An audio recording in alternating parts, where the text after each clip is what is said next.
Bien, ya tú bájale un poco de volumen nomás para que ambiente. Sí, voy a silenciarlo ambos.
19. Ah, sí, ajá.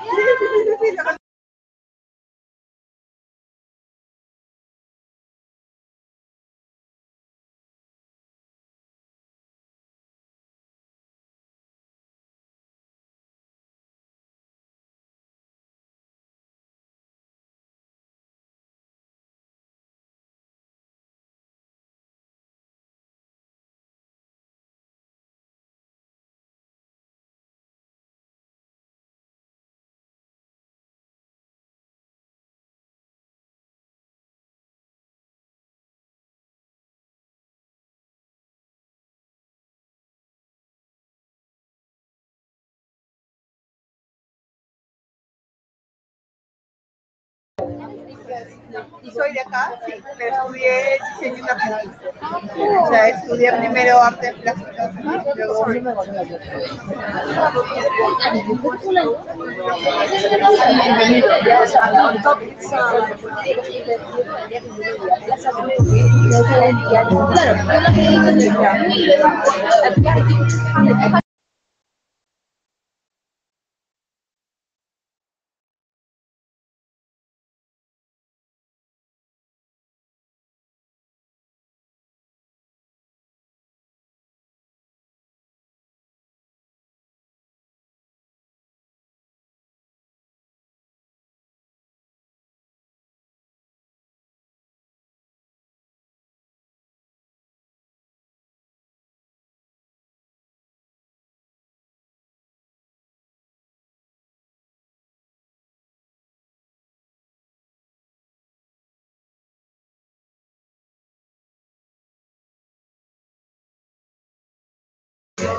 en Argentina. Estudié arte, escultura acá en Perú y luego estudié moda en Argentina.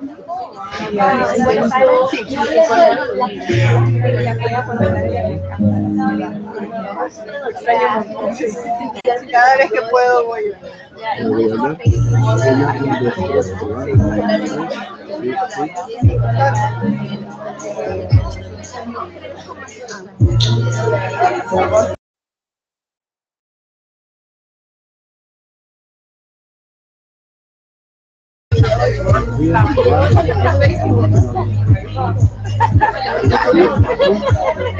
¿Hace cuánto estás por acá?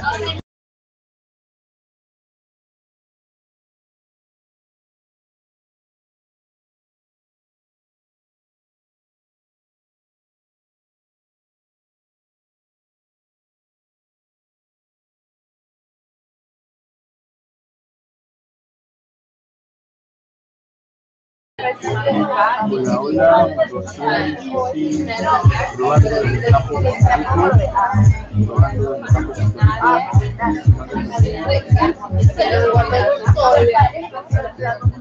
probando en el campo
No, dos, tres.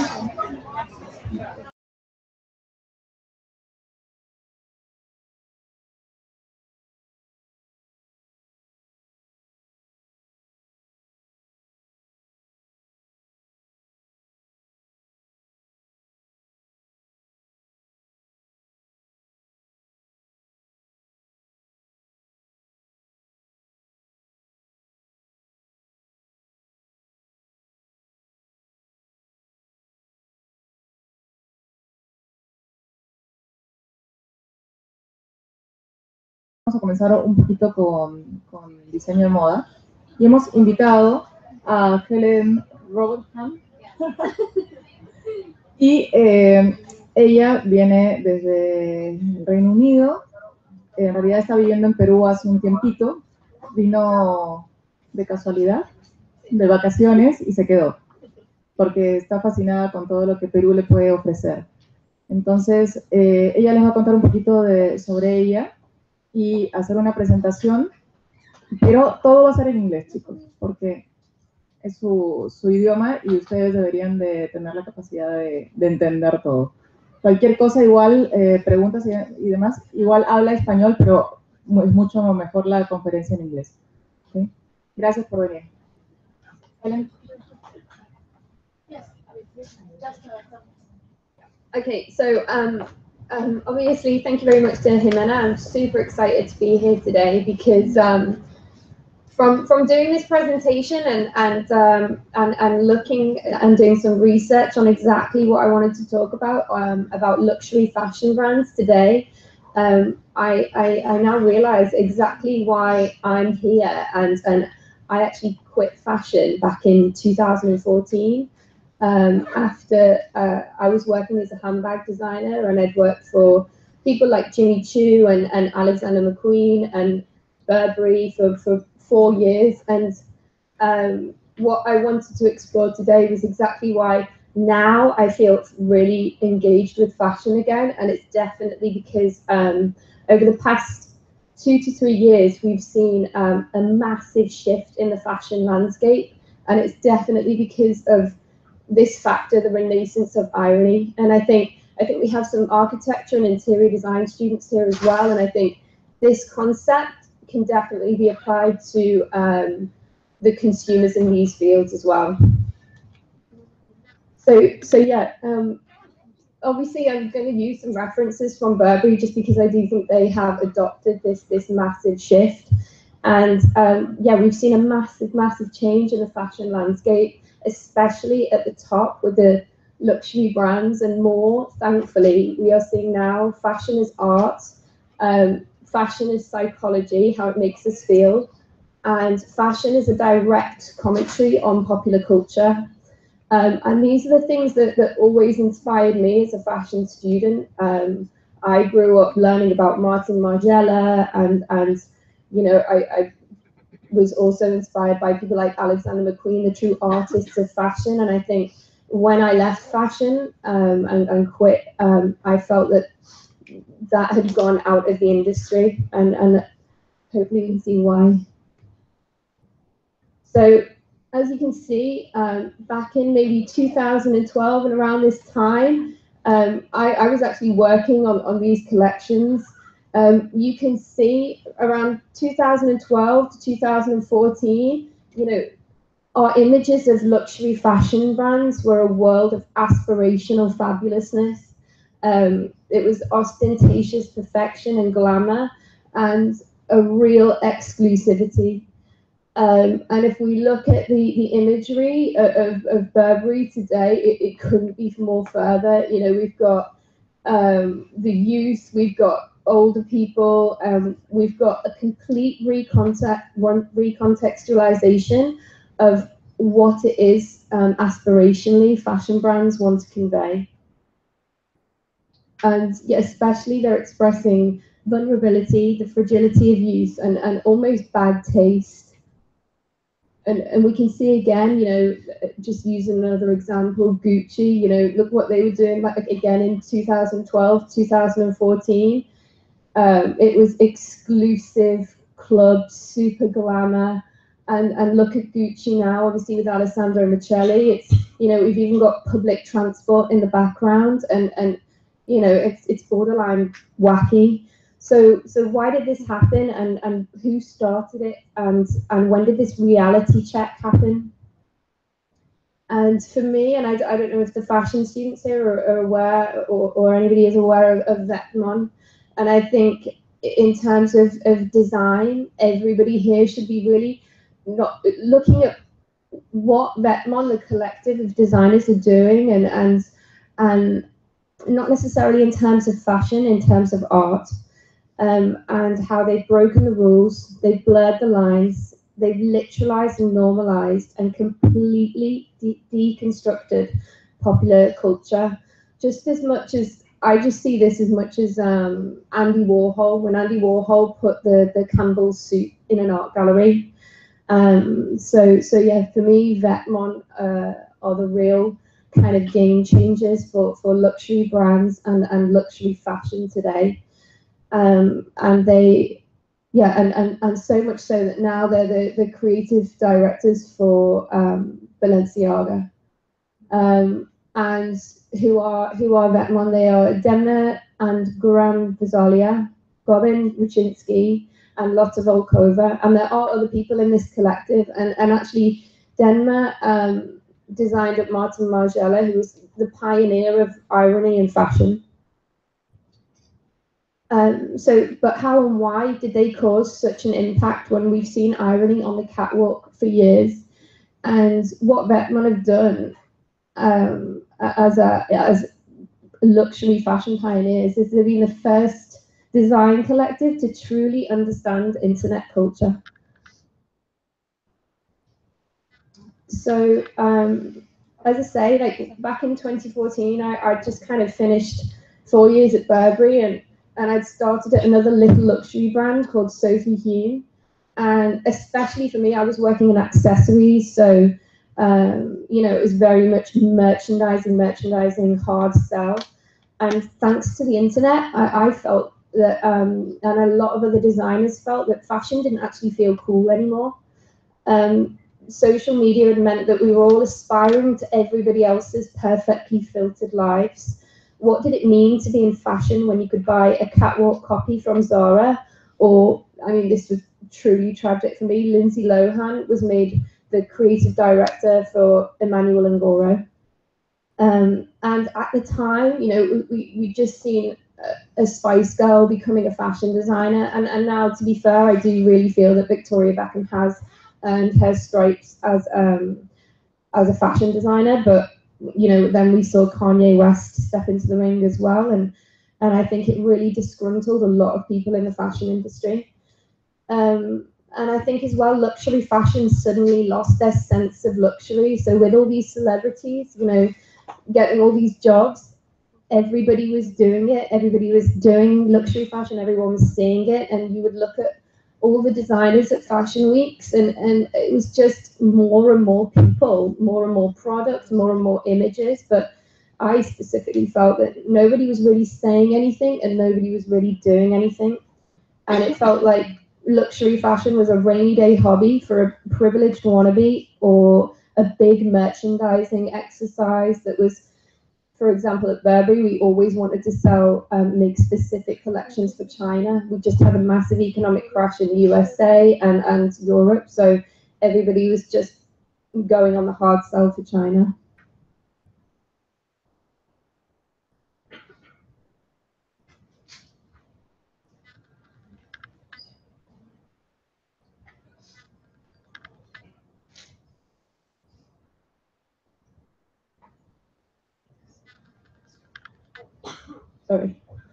Sorry. So what exactly did Vetmon do? And what they did was, from 2015, which was when there was the first collection out, they completely questioned the concept of luxury. And as again, I think you can apply this to architecture. I think you can apply this to interior design. They questioned the concept of luxury and the concept of a luxury product and the notion of aspiration in popular culture.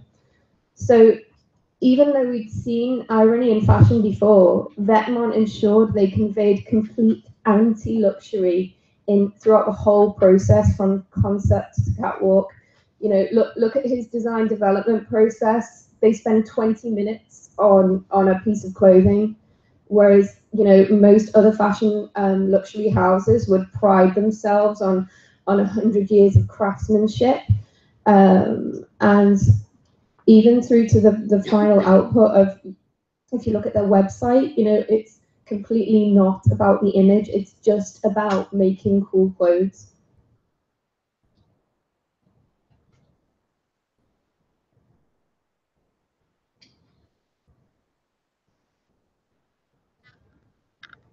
And through this kind of complete anti-fashion and anti-luxury process, what, again, you know, Vetements were completely redefining luxury. They were making clothes for their real friends as opposed to a Balmain army of Victoria's Secret models. And you can see, you know, this is obviously Balmain, and this was happening at exactly the same time, but this felt so much more real as a point of view.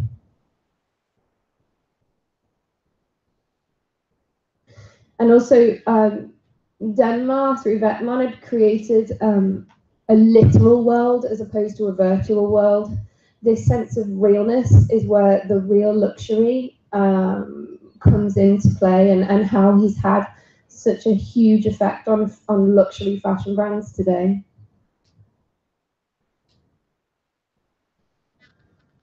So again, like I do kind of draw similarities between him and Andy Warhol, because like Andy Warhol, Denmark completely eroded the borders between the worlds of high art or high fashion and popular culture and consumerism.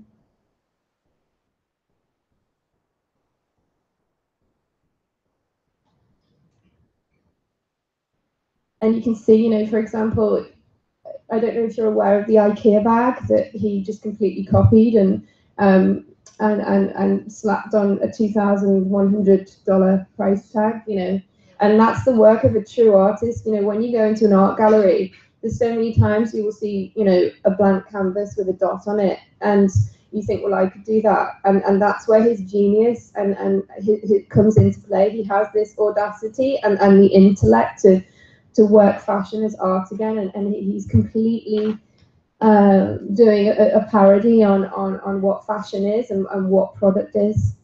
You know, and using brands like DHL and IKEA. These brands are powered by necessity rather than desirability. So again, you know, he's completely going against what luxury fashion in the past had portrayed. You know, everything is desirable.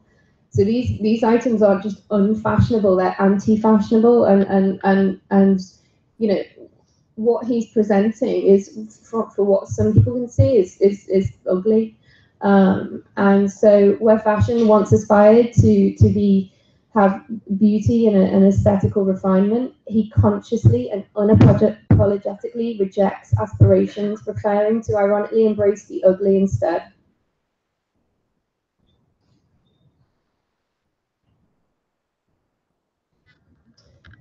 So yeah, you can see these are the past two collections, and you know, you can probably hardly even tell that these are fashion collections. You know, that it was set in a shopping mall in Paris, and he completely bombshelled the concept of luxury fashion from day one.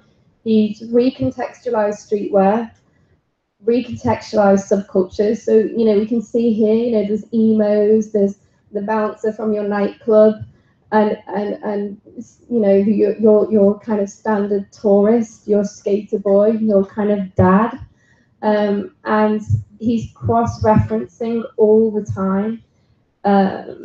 You know, there was one collection where I think he had 18 brands as well. You know, this is a completely new concept. He does this borrowed branding and presents the most anti-fashion, normcore, real-looking post-Soviet display, and I just find it so refreshing.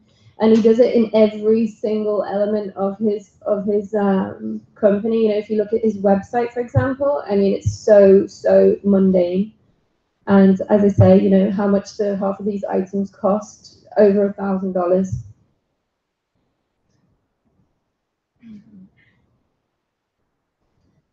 And these are, yeah, this is the last collection. So even again, he didn't even show his last collection. He's moved his design team to Switzerland, and every single, this is the last collection, you know, you can't even tell that that is fashion. And for me, what is so interesting is that he's now almost treating luxury fashion as a social experiment. To the viewer, this might be aesthetically not pleasing, but it's so successful conceptually. It's like, I don't know if you know the artist Cindy Sherman, and it's almost like performance art. Vetements are not selling a dream. They are letting you decide if it's fashion or not, and inviting the fashion world and the consumer back to a real feeling. This is true originality and fashion at its purest form, which is art. Yeah, and this is the website. I mean, again, where's kind of all the glossy, where's the glossy images? You know, it looks like the old Women's Wear Daily website, you know, quite corporate and not really trying to sell anything. You know, where's the kind of shopping cart in the corner? And you can't even see any money signs. So yeah, he's constantly presenting the mundane.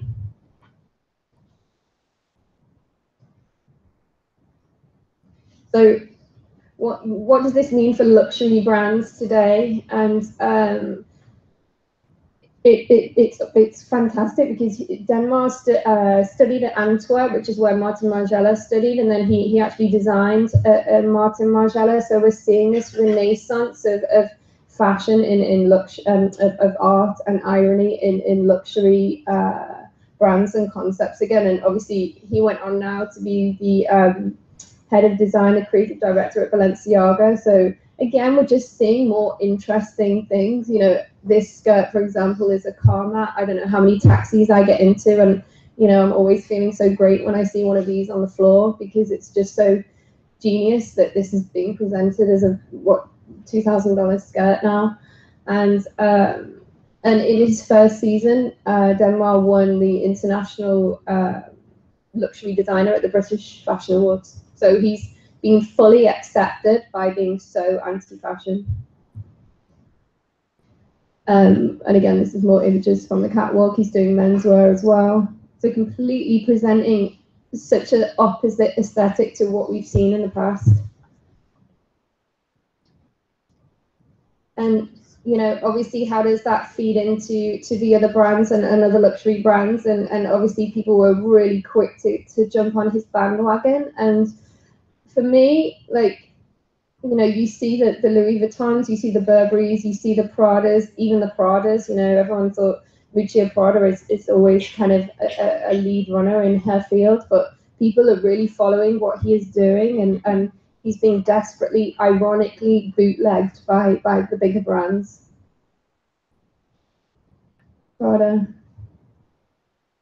And again, we've got this kind of anti-fashion, almost bad taste. And Burberry even hired Gosha to do the styling and a special concept with them. And the irony of this is they were even going back to referencing, I don't know if you know about the chavs in England. It's a certain social culture that was really looked down on in England, and chavs started wearing Burberry in the 90s, and Burberry banned these people from the shops, and now they brought that look back. This is exactly England in the 90s, but a very, very hard line, considered at that time like outcast of society look.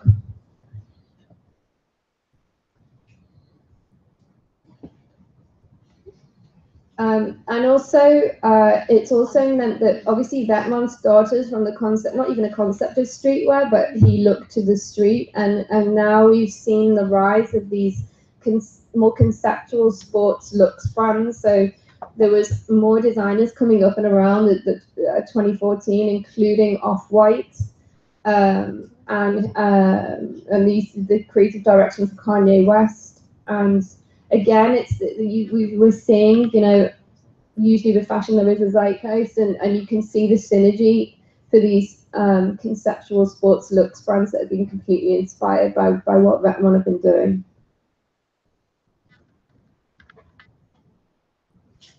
And again, you know, this is a friend of mine called Shannon, actually, and it is just rippled right through from the independent luxury designers through to the mega brands. And now, so the British Fashion Council have a luxury urban sports award.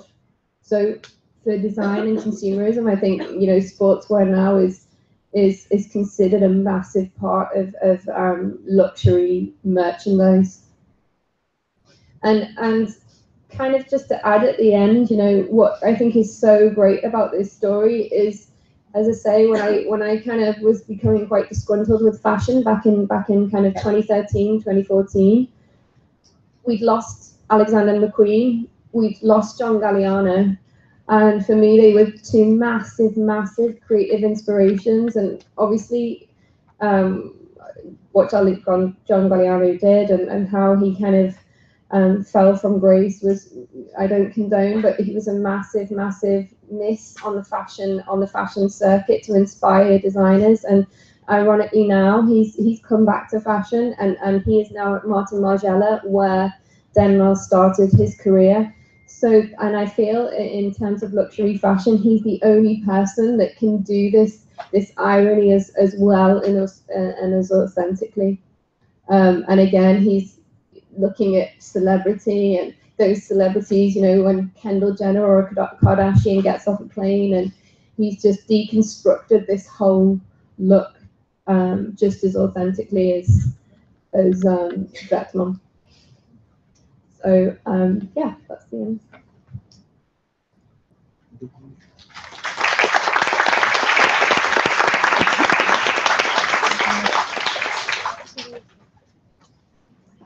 ¿Tienen preguntas, chicos?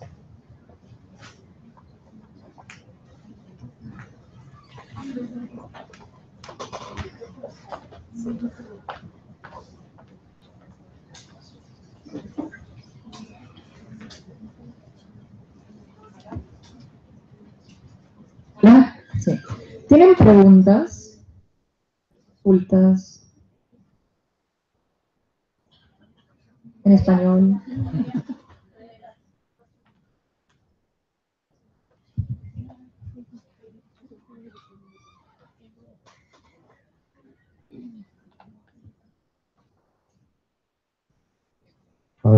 Hi. I have a question. We've seen the trends of going to the more traditional styles, like, I mean, the more day-to-day styles, like you said, Kendall going off the plane and all that look and things. And now we're seeing the I see in Instagram the grunge style, the more aspect of like realism and thing in girls. And I want to ask, what do you think is going to be like the next step? Because I think that's kind of being overused for now. So I want to know. I think it all depends on kind of where technology and social media comes. I think that all came out of us being inundated with, you know, Kim Kardashian's contoured face or Kylie Jenner's fake lips. And I think there was that kind of return to the fragility of youth. So wherever technology or social media goes next, or politically as well, you know, I think again, and lifestyle, it all comes out of lifestyle. So it's wherever the lifestyle moves, I think you're getting more and more people working for themselves. That's another reason why sports looks became such an important part of the clothes we wear today. More people are working from home, more people are working as co-workers, they're not going to the office, more people are traveling and working at the same time. So I think it's going to be down to, you know, things like climate change as well. You know, you look what's happening with the technologies of cottons and wools, and it's all these factors that are actually outside of fashion, politics, that will dictate where it goes next.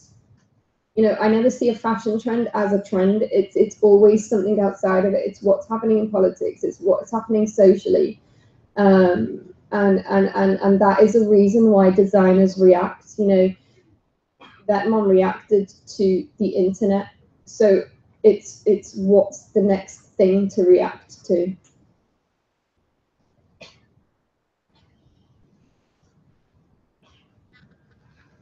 Good morning. I have a question. Where did you study in order to, in what When did I institute? start doing fashion? I did my first degree at Northumbria University, which is actually a really great design university. It's where Jonathan Ive studied, who's the head of design for Apple. And I did a fashion marketing degree there, but it was really, really broad. So I got to do journalism, design, styling, and also what was really important was we got a year in industry to go to London to go and do our work experience. So before I graduated, I'd already had like a year just working for Jonathan Saunders, who's the creative director for Down and Furstenberg now. So that was really important. And then I won a scholarship to do a master's at the London College of Fashion. And I studied, and this is why I really identify with what Vetmon are doing. I did a master's called Fashion Artifact. So it's conceptual fashion pieces. And that was a really conceptual fashion platform, but that definitely was a great opportunity to really kind of think out of the box. But it didn't affect me then going into kind of commercial work either. Thank you.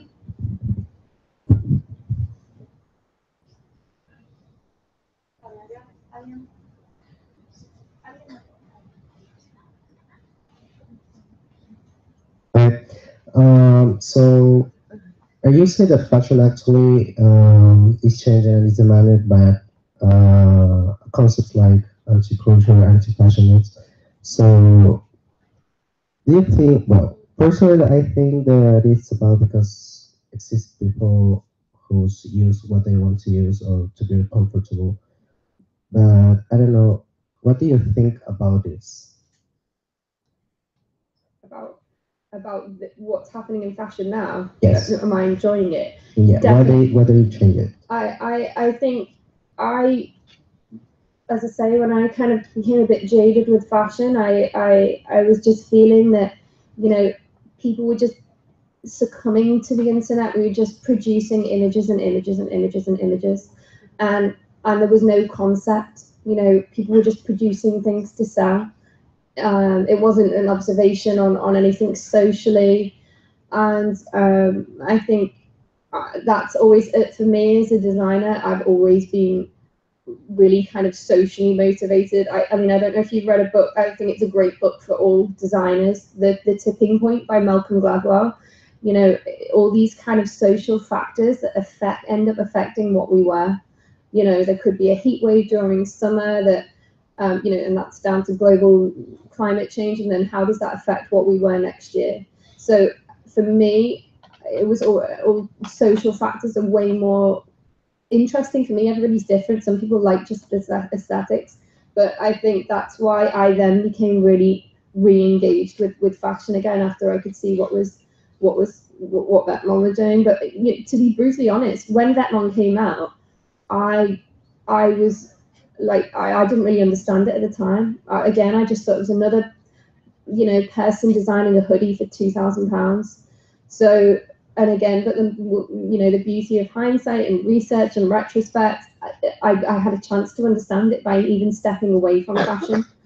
And also that's why I've enjoyed coming to Peru, because you know, it's very easy to if you live in a city like London, or there's so many cities in Europe and America that actually are just becoming the same. You know, you go to a gastro pub and you know, it's all chalkboards, or everybody's weddings are looking the same, or everything is just looking the same. And I think, you know, coming to a country like Peru, you know, I think it's really good and easy to understand Vetmon. No offense, but there's a lot less style here. But I find that really refreshing. You know, there's no pretense. You know, life is not so much a catwalk. So and that's why I've really enjoyed kind of researching what Vetmon are doing, and from being in Peru and then looking back to the industry there. Thank you.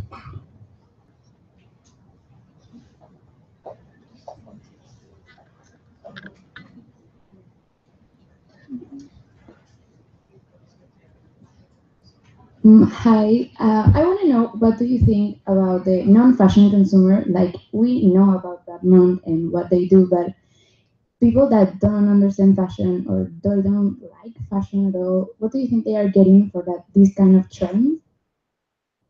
I think it probably doesn't really affect them, because I think it only affects them if it boils down so much, you know, if they walk into Toppy Top and there's a hoodie with Toppy Top written on it, but they won't realize that that's an ironic branding copy of Vetmon. So I think that's what makes it luxury as well, because it's gone back to this exclusive avant-garde, and it's, you know, if you look at the Martin Margiela shows in the 90s, he's completely doing what he was doing then, and he's managed to, which is kind of impossible nowadays, given a sense of underground. So you're only really in the know if you know what the concept is. So for a day-to-day consumer, you know, they won't know the difference between that IKEA bag and the Vetmon one. And I think that's or somebody wearing a DHL t-shirt, they might think that person actually works for DHL. So I think that's the beauty of it, you know, and that's why it's so cool, because it is just one big spoof.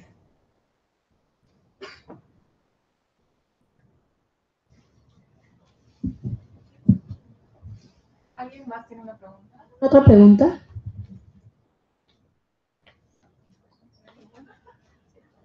Hi, so you just said that it's like a secret club of fashion for the ones who understand the anti-fashion.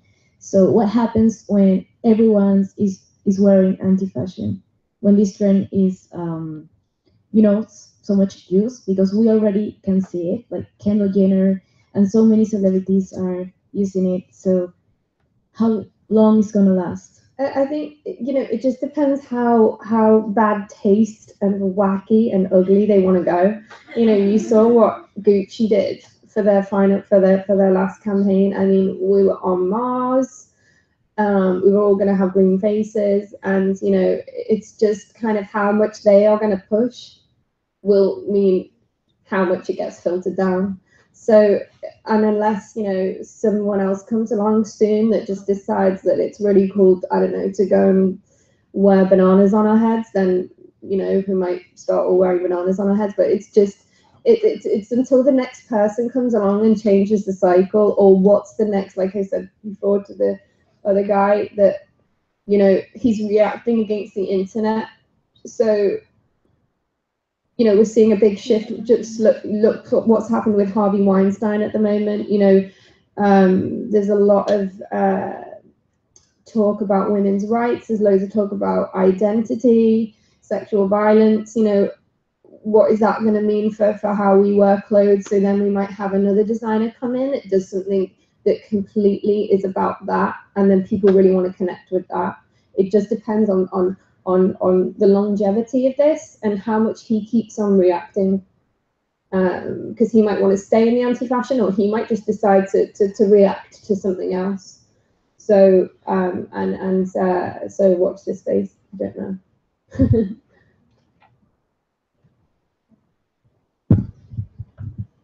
¿Alguien más? ¿Otra pregunta?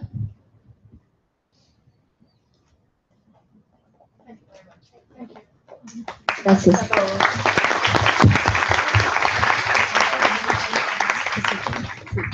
A ver, chicos, los alumnos que se han inscrito en el workshop se quedan acá, por favor. Solo los que se inscribieron por el link. Gracias.